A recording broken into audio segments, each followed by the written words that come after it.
शेतकरी बंधूंनो नमस्कार. मी बळीराम गाडेकर. दिनांक 30 जुलै आणि 31 जुलै या 2 दिवसामध्ये आपल्याला जी काही ही लाल रेषा दिसत आहे, तर ह्या लाल रेषेच्या आतील सर्व जिल्ह्यामध्ये जोरदार ते मुसळधार ते अतिमुसळधार पाऊस होणार आहे. त्यामध्ये जिल्ह्याचा समावेश आहे.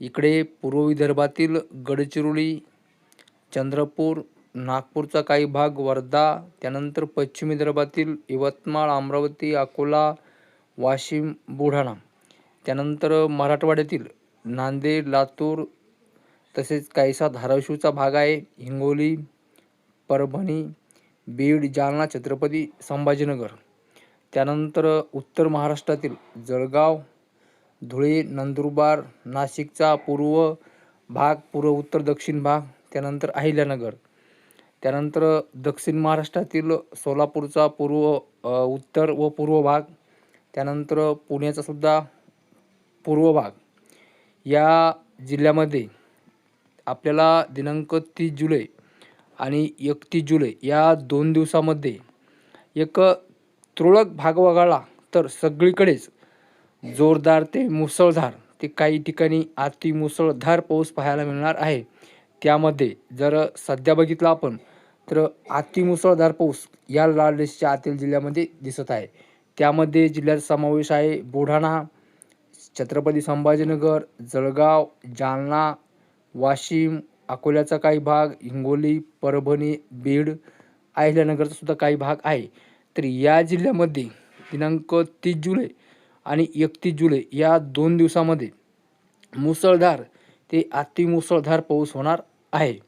तर शेतकरी बंधूंनो, आपण जूनमध्ये सुद्धा असा पाऊस बघितलेला नाही आणि आता 29 जुलैपर्यंत आजपर्यंत सुद्धा आपण असा पाऊस बघितलेला नाही. असा पाऊस या पुढच्या 2 दिवसामध्ये आपण बघणार आहे. त्यानंतर दिनांक 1 ऑगस्टपासून तर दिनांक 10 ऑगस्टपर्यंत राज्यामध्ये मोठ्या पावसाची शक्यता नाही. म्हणजे नुसतं आपलं एक विरखुळ ढगाळ वातावरण राहील आणि तुरळक ठिकाणी हलक्या सरी होत राहील आणि लगेच ऊन पडेल असं पोझिशन राहील दिनांक 1 ऑगस्ट ते दिनांक 10 ऑगस्ट. त्यानंतर पुढचा अंदाज आपण जसे वातावरण निर्माण होईल त्यानुसार देऊ.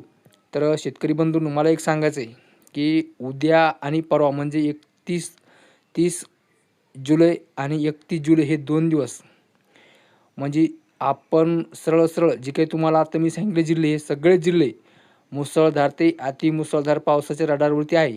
त्यामुळे इथं पूर परिस्थिती निर्माण होऊ शकते.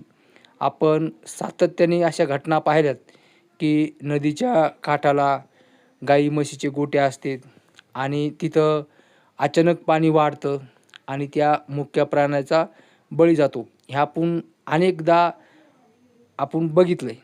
आपला अंदाजच यासाठी आहे की वेळेच्या अगोदर आपण सतर्क राहिलं पाहिजे. त्यामुळं पुढच्या 2 दिवस आपली व आपल्या पाळीव प्राण्याची काळजी घ्या. यामध्ये विजाचं प्रमाणसुद्धा अधिक राहणार आहे. तर शेतकरी बंधूंनो, आजच्या अंदाजामध्ये इतकेच. नमस्कार.